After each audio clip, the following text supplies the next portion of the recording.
कमरे के बीचों बीच जलता दिया और उसके आगे एक तस्वीर, सोच के अंधेरे में डूबी एक आकृति जिसकी आंख में आंसू के कतरे लहराते तो हैं मगर बाहर नहीं ढलकते। सोच में डूबा अतीत में खो जाता है।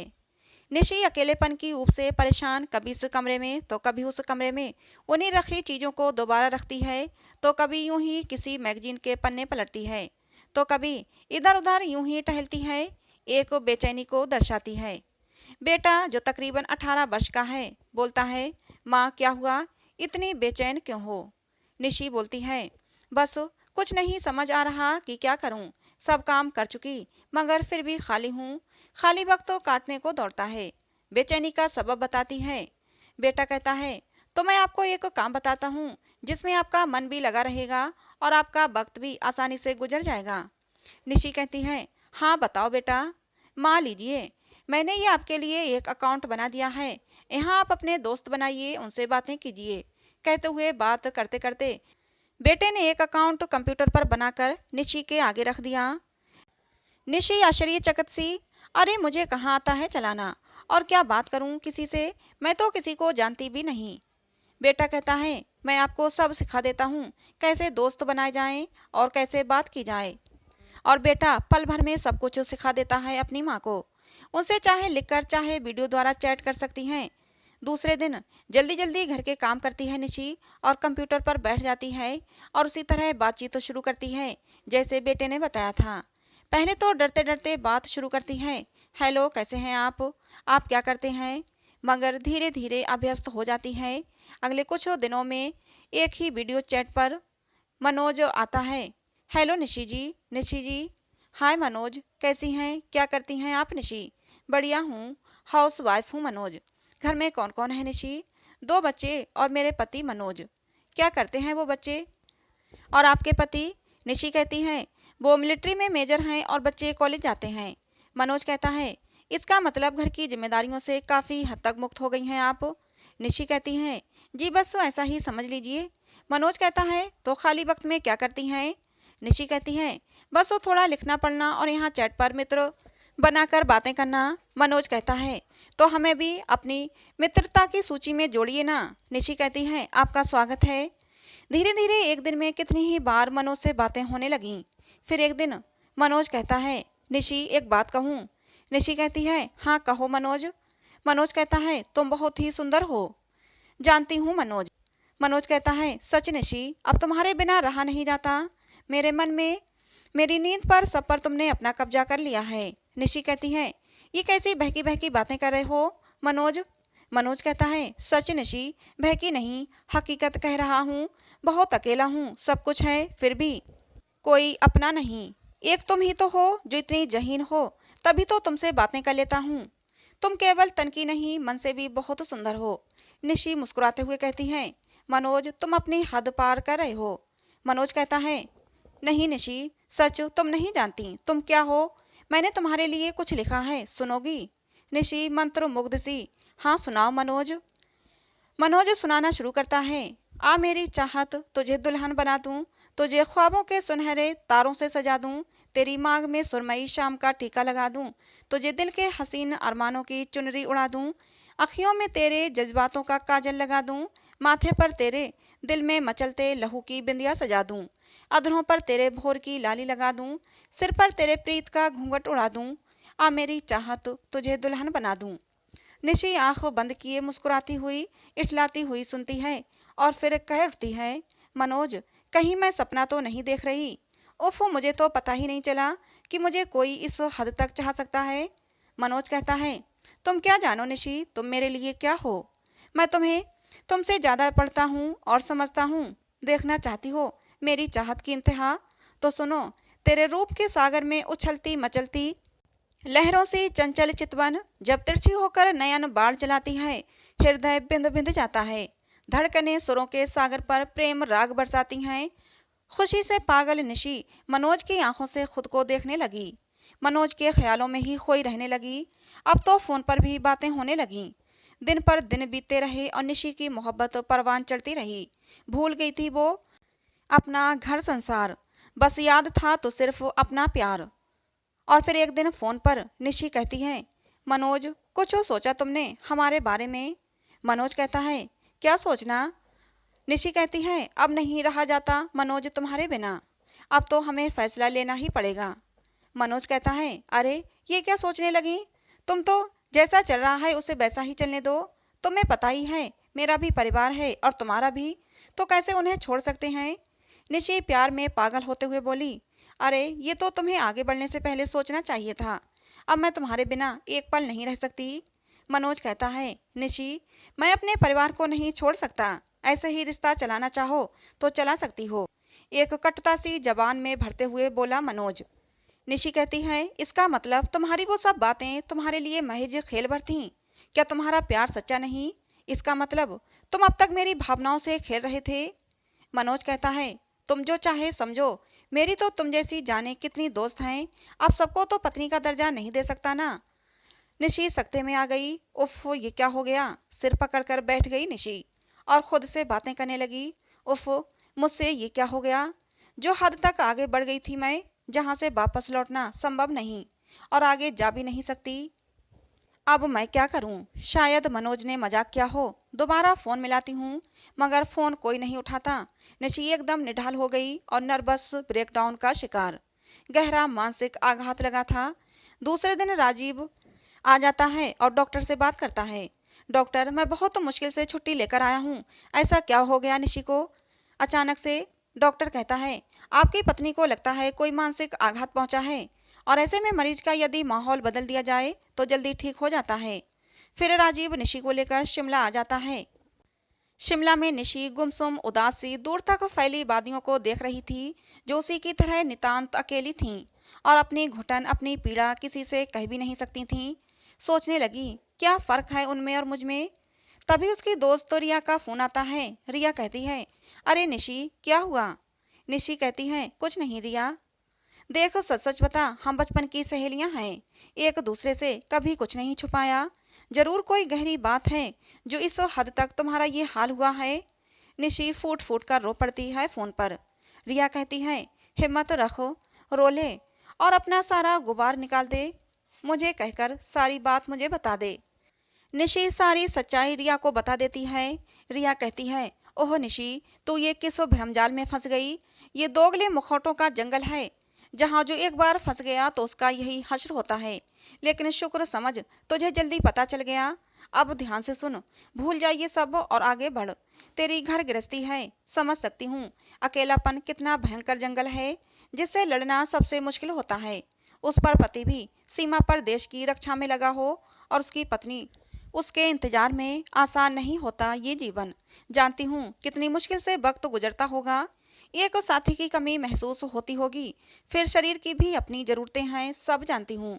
मगर फिर भी यही कहूँगी, जो हुआ उसे भूल जा और आगे बढ़।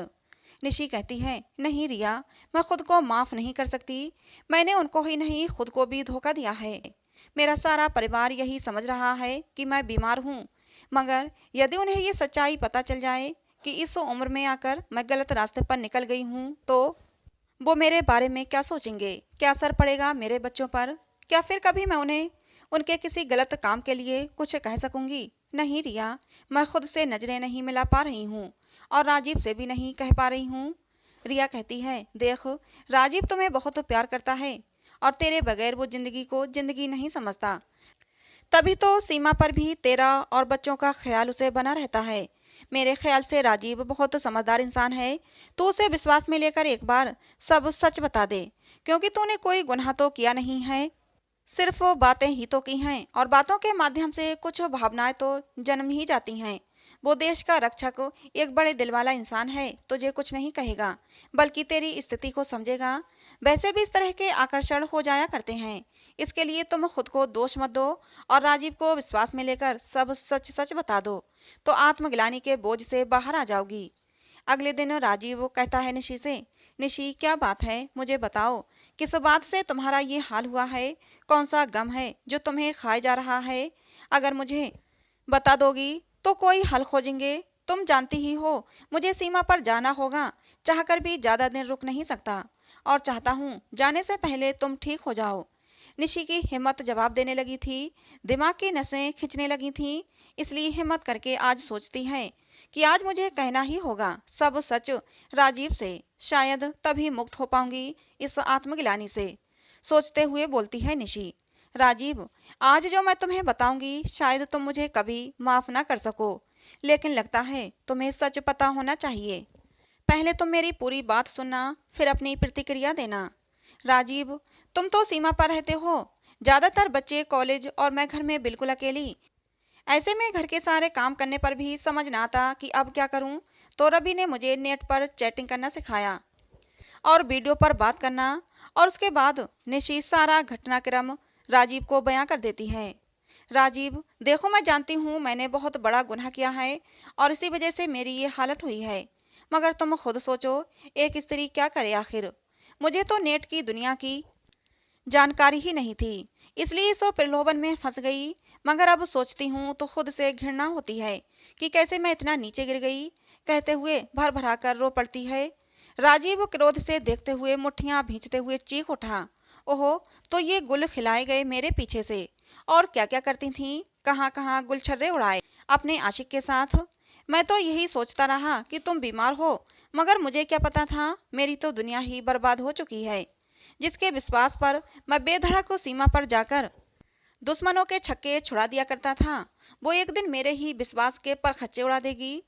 निशी कहती है, राजीव, मुझे माफ कर दो, जो चाहे सजा दे दो, मैं सब सहने को तैयार हूँ, मगर इस तरह नाराज मत हो, मैं सह नहीं पाऊंगी तुम्हारी नाराजगी, तुम्हारी नफरत के साथ जीना दुश्वार हो जाएगा।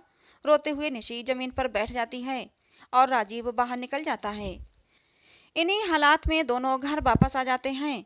फिर एक दिन पलंग पर कागज फेंकते हुए राजीव कहता है, देखो बहुत हो चुका, अब मैं और सहन नहीं कर सकता, मुझे भी मानसिक शांति चाहिए, इसलिए चुपचाप बिना शोर मचाए इन पर दस्तखत कर दो, क्योंकि मैं नहीं चाहता हमारे रिश्ते का मजाक बने या बच्चों पर बुरा असर हो। निशी कहती है, क्या है ये? राजीव कहता है, खुद ही देख लो। निशी देखती है, तलाक के कागजात देखते ही निशी वहीं कटे पेड़ से गिर पड़ती है। काफी देर बाद जब उसे होश आया तो वो खूब रोई, गिड़गिड़ाई, काफी माफी मांगी, मगर राजीव ने उसकी एक न सुनी। राजीव कहता है, विश्वास की डोर बहुत ही कच्चे धागे की बनी होती है और एक बार यदि टूट जाए तो दोबारा जुड़ना मुमकिन नहीं होता। अब हमारा अलग हो जाना ही अच्छा है। निशी कहती है, बच्चों को क्या बताओगे? क्या उनकी नज़रों में मुझे गिराना चाहते हो? राजीव, ऐसा मत करो, और कोई सजा दे लो, मगर सबकी नज़रों से गिरकर मैं जी नहीं पाऊंगी। मगर राजीव का फैसला अटल था और निशी के पास अपने किए पर पछतावा करने के अलावा और कोई चारा नहीं था। शीशे में अपना चेहरा नजर नहीं आता, बस खुद से बड़बड़ाती रहती। और एक दिन इसी तरह बड़बड़ाते हुए निशी खुद से कहती है, मैं किसी झूठी दुनिया के पीछे भाग रही थी। रंगो रूप, धन दौलत, ऐशो आराम कोई मायने नहीं रखता, जब तक अपना परिवार अपने साथ ना हो। परिवार के सदस्यों का साथ ही इंसान का सबसे बड़ा संबल होता है, उन्हीं के कारण वो जिंदगी की हर जंग जीत जाता है।